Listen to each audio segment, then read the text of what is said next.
परिवार में एक व्यक्ति को आरक्षण मिलना चाहिए जब तक कि मेरे बेटे को कोई ब्राह्मण अपनी बेटी दान नहीं करते या उससे उसका संबंध नहीं बना। केवल आर्थिक आधार की अगर बात है तो ये संतोष वर्मा मादक चल रहा है। मध्य प्रदेश के आईएएस संतोष वर्मा ने बीते दिनों एक कार्यक्रम में यह बयान दिया और इसके बाद हंगामा मच गया कि एक परिवार में एक व्यक्ति को आरक्षण मिलना चाहिए जब तक कि मेरे बेटे को कोई ब्राह्मण अपनी बेटी दान नहीं करते। जाति व्यवस्था खत्म कैसे हो, आर्थिक आधार पर नहीं सामाजिक और सांस्कृतिक आधार पर जाति व्यवस्था पर गहरे प्रश्न खड़े करते हुए आईएएस संतोष वर्मा अपनी बात कह रहे थे, लेकिन उनके एक वाक्य तेजी से वायरल हो गया। एक खास तरह से इस वाक्य को देखा गया। इस वाक्य पर सहमत असहमत हुआ जा सकता है, हालांकि इसकी शैली आपत्तिजनक है। वसीम बरेलवी ने एक शेर लिखा है कि कौन सी बात कहां कैसे कही जाती है, इसका सलीका हो तो हर बात सुनी जाती है। यानी बात के कहने का तरीका, शब्दों का चयन बहुत सटीक होना चाहिए। वैसे ही हमारा समाज घोर महिला विरोधी है, इसलिए महिलाओं से जुड़े हुए बहन, बेटी, मां या एक मित्र की तरह अगर किसी भी महिला का जिक्र किया जा रहा हो, पत्नी की तरह जिक्र किया जा रहा हो, तो भी उसमें मर्यादा का ख्याल रखा जाना चाहिए। इसलिए अंतरजातीय विवाह के संदर्भ को कोट करते हुए गलत तरीके से कह गए आईएएस संतोष वर्मा। लेकिन संतोष वर्मा जो कहे हैं, एक बार उसे पूरा सुन लीजिए। एक परिवार में एक व्यक्ति को आरक्षण मिलना चाहिए जब तक कि मेरे बेटे को कोई ब्राह्मण अपनी बेटी दान नहीं करते या उससे उसका संबंध नहीं बना। केवल आर्थिक आधार की अगर बात है तो। अब वो कहना ये चाह रहे थे कि भाई इस देश में बार बार बहस चलाई जाती है कि आरक्षण सामाजिक आधार पर, जाति के आधार पर नहीं होना चाहिए, आर्थिक आधार पर होना चाहिए। और ये बहुत गहरा प्रश्न है। इस प्रश्न पर वाकई इस देश में आज तक खुलकर के बहस नहीं होती।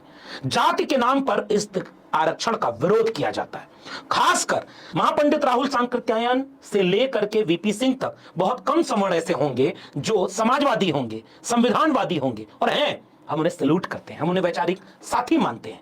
लेकिन अमूमन जाति देख करके लोग आरक्षण का विरोध खुलेआम करते हैं और कहते हैं कि आरक्षण आर्थिक आधार पर होना चाहिए। संविधान सभा के बहस से लेकर के आरक्षण की मूल संकल्पना तक उन्हें कोई मतलब नहीं। आरक्षण गरीबी उन्मूलन कार्यक्रम नहीं है, इस बात से भी उन्हें कोई इत्तेफाक नहीं, और देश में यह बहस चलती है। शायद इस बात का प्रतिकार करते हुए आईएएस संतोष वर्मा अपनी बात कह रहे थे कि अंतरजातीय विवाह उसकी एक काट हो सकती है। जब अंतरजातीय विवाह होगा तो जातियां टूटेंगी, जातिवाद कमजोर होगा, और जब जातिवाद कमजोर होगा तो सामाजिक और सांस्कृतिक परिवर्तन होगा, जिसका आर्थिक असर भी दिखेगा। और इस बात से सहमत हूं मैं। लेकिन संतोष वर्मा जो कहना चाह रहे थे वो गलत तरीके से कह गए, और इस बात से हम बिल्कुल इत्तेफाक नहीं रखना चाहते। एक जाति के लिए आप क्यों कह रहे हैं? अब जैसे संतोष वर्मा कह रहे हैं कि जब तक मेरे बेटे से ब्राह्मण की बेटी की शादी ना हो, दान में न मिल जाए। बेटियां दान में नहीं मिलती, चाहे वो किसी भी जाति की बेटी हो। हर बेटी का सम्मान होना चाहिए। अब यही शब्द चयन का खेल है।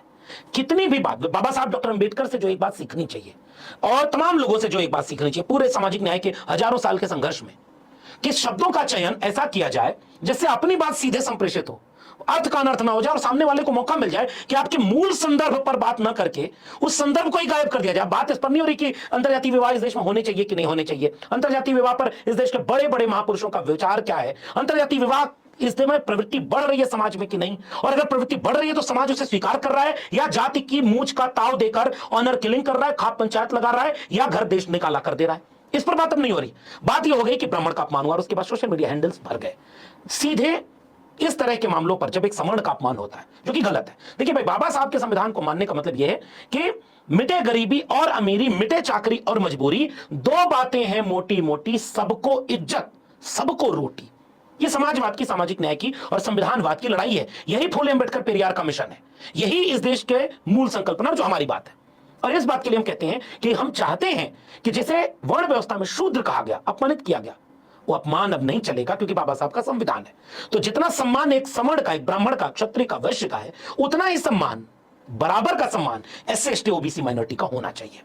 इसलिए अगर किसी एक समाज को के खिलाफ कोई बात कही जाए तो दूसरे पर वो चली जाती है, और इसका ऐसा प्रतिकार, अब आप एक एक करके ये वीडियोस देख लीजिए। एक वकील है जो कह रहा है अगर सजा नहीं मिलेगी तो हम सजा देंगे, और उसके बाद तो प्रोटेस्ट हो गई, चिट्ठी लिखी गई, फिर कारण बताओ नोटिस भी आ गया, और उसके बाद उनका सफाई भी आ गई। तो पहले जरा देखिए कि उनका विरोध जो हो रहा है यह कितना कानून सम्मत है। हम कहते हैं उस आदमी को सामने ले आओ, हम जूते लगा देते हैं, हम माफीनामा ले लो, हम तैयार हैं। ये मादक चल रहा है, ये संतोष वर्मा मादक चल रहा है। इस विरोध को देखने के बाद मैं चाहता हूं कि मध्य प्रदेश सरकार के कृषि एवं किसान कल्याण विभाग में उप सचिव के पद पर तैनात 2011 बैच के IAS संतोष वर्मा जो बात कह रहे गए उस पर उनका स्पष्टीकरण भी आया है। स्पष्टीकरण का एक हिस्सा भी